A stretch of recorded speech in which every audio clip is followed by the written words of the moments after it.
Speaking of going to jail, I want to tell you about another lady, and her name is Edie Sims. Edie Sims was arrested just recently. She lives in St. Louis. She was at her home. The police came along. They put the handcuffs on her. They put her in the cop car. Off they went downtown. Now, some of you think, well, that's too bad for her. I don't know what she did. And you might think, well, Pastor Darren, why does that story matter? What's interesting about that? Well, there's a few things about this story and about Edie Sims that make this interesting. One of them is this lady who was arrested was 102 years old. She didn't have a criminal record before. Strange time to start a criminal career, huh? The other thing is that the home that she lived at was the retirement home. And the final thing is that she didn't commit any crime at all. You see, this lady, Edie Sims, 102 years old, has had it on her bucket list for a long time that she wanted to be arrested. Now, you know what a bucket list is, right? The things that you want to do in life before you pass on. Well, that's one of the things that she wanted. She wanted to be arrested. So the St. Louis police said, we can certainly accommodate you with that. And they sent out a crew that put the handcuffs on her, put her in the car, took her downtown, and then they all took this picture with Edie. She's the nice lady right there. So then they took her back to the retirement center where she played bingo for the rest of the week. Well, was that really an arrest? Well, there were handcuffs involved. There was a police car involved. There were police. You know, there was a trip downtown, but it wasn't really an arrest, was it? So it's possible for something to look like something than it actually is. I want you to take a look at James chapter 1, our scripture reading for the day. That will be the text that we take our sermon from, James chapter 1, verses 26 and 27. I want to use this as an analogy to help us to understand that it's possible for us to think we're religious and that we are practicing religion, but it actually isn't. The word that James uses is worthless. We can practice a worthless, purposeless, pointless, powerless religion. In much in the same ways as this arrest wasn't real, although many things about it looked like it was real. You see, James tells us that many of the things that we think account for real religion, genuine worship of God, really aren't the case. And in our passage, our attention is drawn to our hearts, our communication, our compassion, and our consecration to Jesus Christ. These are the things that get our focus. When we talk about pure and faultless religion that God accepts, that's where we're taught here that we need to take a look. So look with me at this passage of Scripture. And my sermon today for us is this. Let's practice pure religion. Not a worthless religion. Not a flawed religion, but a pure religion. How? Through compassionate, holy living. Can I get an amen for that? Amen. All right, James chapter 1, verse 26. Let's take a look at it, shall we? I will pause at certain times. Why don't you fill in the blank? Those who consider themselves religious, and yet do not keep a tight rein on their tongues, deceive themselves, and their religion is worthless. What's the next word? Religion. All right. So the word religion or religious is used how many times? Three times, right? Now some of us might think, well, Darren, that's no surprise. I mean, that's the Bible for you. The Bible is a religious book. There's religion all over the place. The whole thing's about religion. You talk about religion here and religion there. But I want to point out some things to you that you might find interesting. And that is that the word here in verse 26 that is translated as religious is this Greek word right here, thraskos. There, I've transliterated it for you. The only time that is used in the Bible is right here in James chapter 1, verse 26. That's the only time that anyone ever talks about being religious. Interesting, huh? Now, in verse 26 and verse 27, there's also another word that is related to thraskos, and that is this word right here, thraskaya. There it is over there in English letters. And that is translated religion in our passage. And you might think, well, certainly religion comes up a lot. But when you look at the New Testament, this word for religion is only used 4 times. 2 of them are right here in our passage. And one of the other times, it's not even translated as religion. It's translated as worship. And frankly, the other times that it's used when we talk about religion, it's not necessarily in the best sense. I'll show those to you. Here's one of them right here, where this word religion is used. There we go. Acts chapter 26, verse 5. This is Paul now. He has been arrested, and he's going before King Agrippa. He's going to share with King Agrippa about his conversion experience to Jesus. In order to do that, he wants to go back and give him a picture of what it was he was like before he put his trust in Christ and had his sins forgiven. So he tells him, I conform to the strictest sect of our religion. That's the same word that we're talking about over in James here, living as a Pharisee. So Paul is saying, before I came to Christ, before I had my sins forgiven, and I became the person that God wanted me to be and adopted me into his family, I was very religious. I was a practitioner of a strict form of our religion. I was a Pharisee, and I was all concerned about externals and rituals and getting it right and doing the right things. Well, that doesn't put religion in a very good light at all, does it? So let me show you the one other time that it is used, and Paul uses it. It's over in Colossians chapter 2, verse 18. Look at what he says here. He's alerting the Colossians to a dangerous false teaching that is slipping into the churches. It's Gnostic Christianity. And he says, do not let anyone who delights in false humility and the worship of angels disqualify you. So what's going on is people are getting into a very ritualized form of worship. Do this, do that. The other thing that is happening as well is that people are also not focusing their attention of worship on Jesus Christ, they're focusing it on angels. So the attention and the worship that should go to the triune God is going to other places. That's always a problem, folks.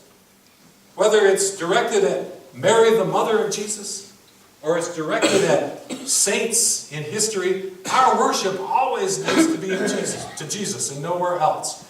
Now, notice the word that I've got in bold letters there, translated worship. That is the same word that we are looking at over here in James chapter 1, verse 26, that is translated as religion. So once again, when the Bible is telling us about religion, it's not even doing so in a very good sense. It's alerting to us to the dangers of religion. Now, some of us might think, okay, what does all that mean? What I'm trying to say to us is this, that contrary to what people often think, the Bible does not emphasize religion, not in the New Testament, not in the New Covenant. It doesn't say to us, oh, you better be a very, very religious person, and you better go to church, and you better do certain rituals and things, and there's certain music that you need to sing and prayers that you need to sing. No, we don't see it at all. You know what we see? We see a relationship with the God of the universe. Would it surprise you to know that I, your pastor, am really not all that interested in religion? I'm not. I'm really not all that interested in religion at all. But I will tell you what I can get excited about. I can tell you what I will dedicate my life to. I can tell you what I want to know more and more of, and that is a deep, abiding, personal, saving relationship with Jesus Christ, in which I know the God who created this universe, the God who adopted me into his family, the God that sent his Son to die for me, to redeem me and reconcile me, the God who has chosen me and loves me. I can get excited about that. Amen. That matters to me. And that is better to me than all of the kneeling, bowing, standing, genuflecting, what songs we sing and what type of music we do, and all of these other kinds of religious practices. So, I want you to know that the focus of Scripture is not on religion. And if we thought it was, it's probably time for us to make some shifts in our thinking. It's on what I like to say, a friendship with Christ. Now, having said that, it's very clear that James says that there is religion that matters, and there is a right kind of religion. There is a religion that is accepted by God and pure and is faultless. And then there is a religion that is worthless. So we need to know about that. We have to understand that so that we make sure that we are doing the right things and we're worshiping God in the right way. So I want to talk with you first of all about recognizing pure religion. That's my first point today. If we're going to practice pure religion, We have to recognize what it is and know about it. Notice that James says it's worthless, all right, when it's wrong. And then he says there's a pure and faultless religion. Well, first of all, the pure and faultless religion is the religion in which we keep a tight rein on our tongue. So how do we know when we're practicing pure religion? We have godly communication. Then he goes on to say we're practicing pure religion when we go to widows and orphans in their times of distress and we do something about it. So pure religion includes compassion for others. Then at the end of verse 27, you'll notice he says you're practicing pure religion when you keep yourself unpolluted by the world. And that's our consecration. When we are consecrated to Jesus Christ, when we are committed to staying righteous and filtering out the spiritual toxins that are all around us that pollute us, that's pure religion. So we've got communication, compassion, and consecration. But there's one other thing that I want to point out to you that's very interesting in this passage, and it is the thing that we need before all the others. And we can't have the godly communication, or the godly compassion, or the consecration to Jesus unless we get that right. So look back with me at verse 26, if you would. Now I got to say I'm a little bit disappointed when I look at my NIV translation here to see, and you know, smart people translate these things, smarter than I am, so they know why they do these things. But there's a word that is washed out in the translation that I think is really important. And you know what? The King James Bible actually translates this passage a little bit better. Look in 26 where it talks about deceive themselves. Anybody looking in the King James? What does it say there? It says deceives his own heart, right? And that's a very accurate translation. The word heart is actually in the text. You see, one of the things that we're going to notice, and we already have noticed as we go through the book of James, is that James is very concerned that you and I understand it is possible for us to be spiritually deceived. Now, we might not like to think that about ourselves. We might like to think, hey, we see things how they are, you know. We know when other people are trying to take advantage of us. You know, we know when we're being fooled and we can fix it. But James says that as believers, we have to be very, very careful that we aren't deceived. And he actually uses 3 different words to talk about deception in our passage. But notice it says the heart. The heart is the place where our true motives are.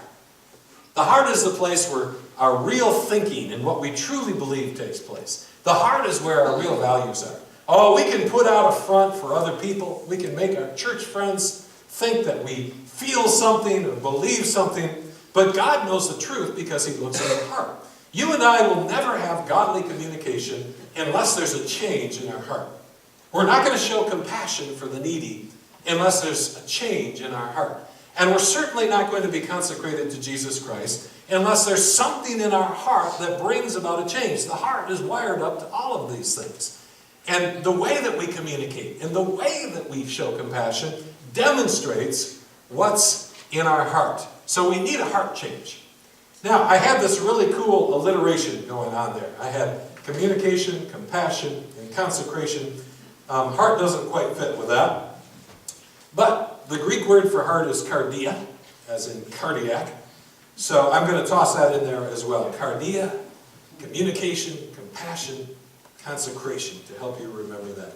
So let's be sure that we recognize pure religion. Let's not be fooled, thinking that we know what it is, but let's realize what it actually is and what it is to be a truly religious person in the truest sense. All right, let's move on to point number 2 here. We're going to drill down into these and talk a little bit more about them. Practicing godly communication.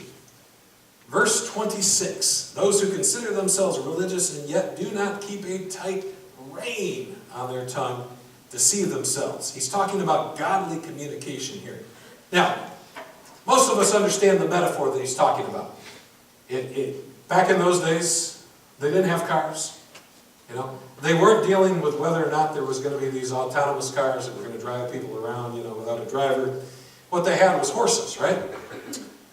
So you might have a wagon or a cart, and you have your horse hooked up to it. There'd be a bridle on your horse with a bit, reins, and that's how you control. If you wanted your horse to go faster, you'd say, giddy up, or something like that.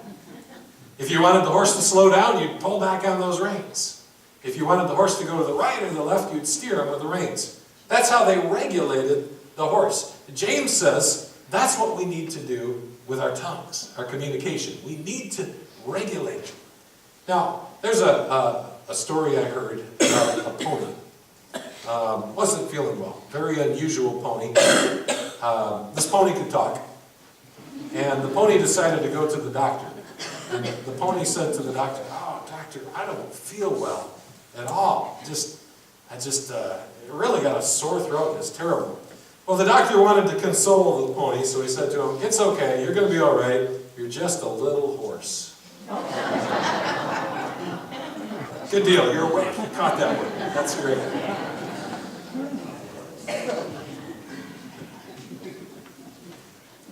What's going on with my clicker today, guys? How about we go to that? Can you go to the next slide for me? Over to the next slide. There we go. Thank you. All right. So this is a horse that you may or may not have heard of. The name of the horse is Curlin. And Curlin won the 2007 Preakness Stake. Very successful horse, won a lot of money for its owners. Curlin has this interesting problem that when he runs, he tends to bring his head sideways. They don't want him to do that. They want him to run nice and straight. You know, that'll get him going as fast as he can, especially when they come around the turns. They want him to go straight. So what they did with Curlin is they put a bit that is called a regulator in his mouth. So he's got the bridle with the regulator bit and the reins, and that had the effect of solving this problem of making it so that he wouldn't go straight. Well, we need a regulator in our life on our communication. You know, some of us think, well, I can just say whatever I want to, whatever I'm feeling, but that's not the case. You see, we've got this flesh nature, the sinful side of us, and it likes to use our communication to express itself. So we have to stop and say, whoa, I need to regulate. I might need to slow down. I might need to stop. There's some things that we shouldn't say at all. And then there's times that we need to say, I need to go faster, because there's some things that we should say, and we should say a lot more of them. There's ways in which we need to communicate and ways in which we shouldn't communicate. So it calls for a regulation, a regulating of our communication. And I'd like to give you a few things today to help us understand that. But I also want to show you this. I've been looking for a way to work this into a sermon for quite a while now here. This is quite a story here. And this is a wonderful example of how we need to communicate well in all of our relationships, because our communication affects them, but especially in marriage relationships. So here we have a guy who is 70 years old. His name is Lawrence Ripple.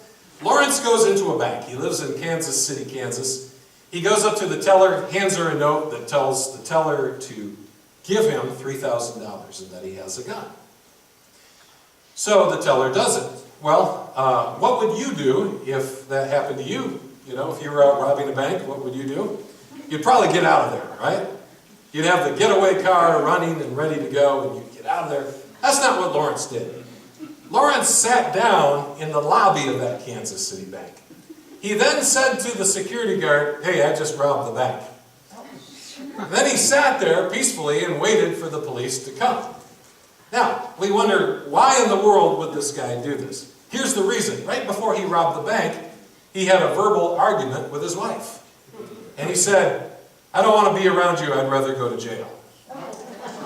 That's exactly what he did. So, I hope the two of them can work that out. But that's a great illustration for us of how we communicate really matters. And we need to keep a tight rein on our tongue in our communication. Let me give you a couple things that I've talked about before, but I think we always need a reminder of that just shouldn't be part of our communication. And the first is criticism.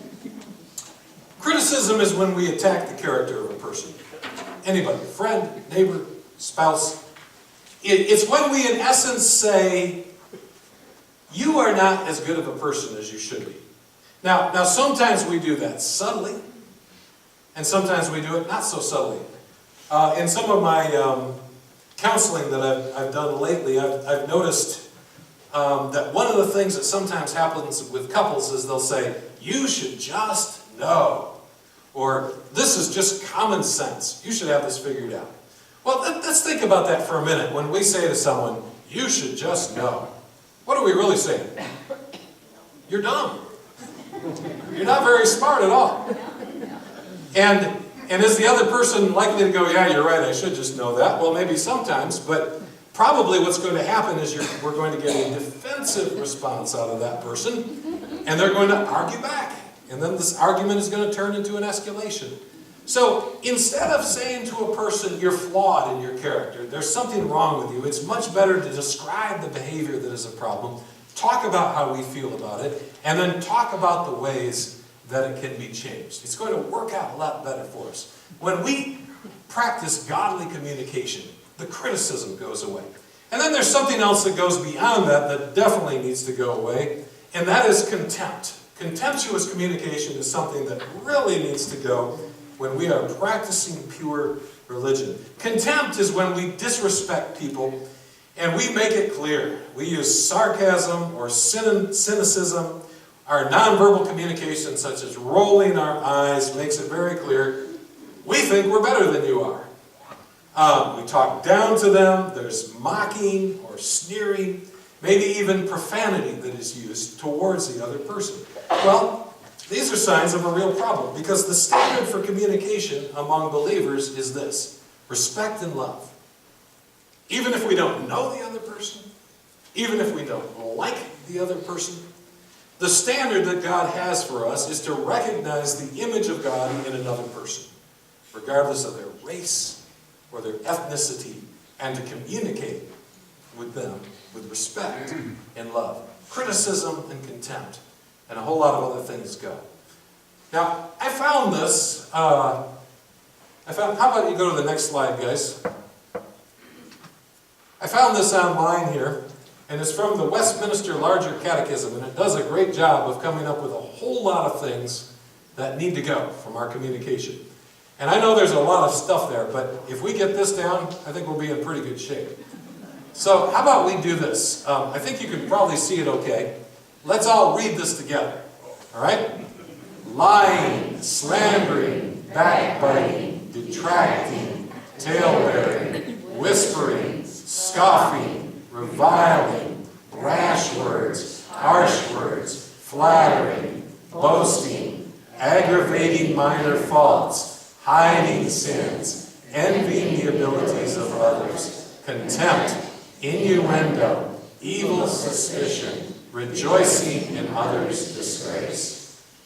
That's a great list to focus on, isn't it? And if we can get those out of our communication, we'll be doing well to practicing pure religion. Then I mentioned that there's some things that we loosen up on the reins and we say, giddy up, go. Things like complimenting one another, praising each other. You did a great job of that. You know, a lot of you have sent me postcards lately, and I am very appreciative of that, and that's very helpful to me. Thank you for doing that. Other things that should be common, we need to have a lot more of. Words of forgiveness, reconciliation, words of mercy, and peace. Let's bring those into our communication. Amen? Amen. All right, on to our next point here. And that is demonstrate compassion for those in need. Look at verse 27 with me.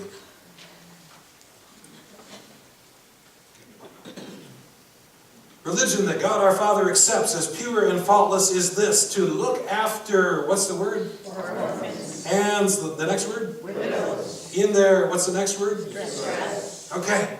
So when we are truly acting in a pure religious fashion, that's what we do. We are showing compassion for the needy. Now, James here talks about the orphans and widows because at the time that he is living, and still true today, these are the people that were often the most needy in society. They were the ones that were vulnerable. They didn't have family to gather around them. Now, today, a needy person could be a man or a woman. It could be a child. It could be a young person in their 20s or 30s. A middle-aged person. It could be a senior. But these are the people that when we practice pure religion, we identify and we demonstrate compassion towards. Notice that word distress. It really means crisis. You see, a crisis occurs when we find ourselves in a situation where our resources don't extend enough to solve the problem. It could be a financial crisis. You know, someone's car breaks down, or the furnace goes out in the wintertime, or someone needs a medical procedure and can't afford it. That's a financial crisis. It could be an emotional crisis, a mental crisis, or a spiritual crisis. It could be a crisis of physical strength. If someone has something that needs to be done, and he or she is not physically able to do it themselves. It could be a relationship crisis, when a couple has a conflict between them and they just can't resolve it, and they need to. And they need someone else to come along and help them do that. I want to ask you, have you helped anyone lately who is needy and in a crisis? Yeah. Have you come along and have you seen someone and you've said, they've got a problem that right now is bigger than them, and I can do something about that. I can make a difference in their lives. Because James says when you and I practice pure religion, that's what we do. We help those who are in real needs during their times of crisis. And we have some opportunities to do that. We have a group going down to Martin Luther King Park today to help homeless people and to give away quilts. And then, like I said, the ladies that do the quilting have an ongoing ministry throughout the year. They're looking for people to sew. Sewing those quilts together is part of demonstrating compassion for the needy.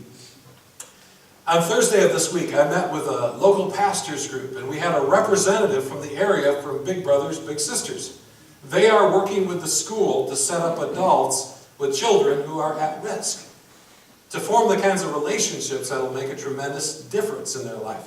And there's literature out there on the info table, if any of you are interested in that, of giving an hour of your time each week to helping out a child who's at risk and having that kind of impact. We have Christian neighbors in our community, and many of us have helped them. We help through PATH. We help through being involved in the soup suppers. We have a missionary, Nora Leone, our missionary to Haiti, who is actually there, working with orphans, trying to educate them, raising them in an orphan's home.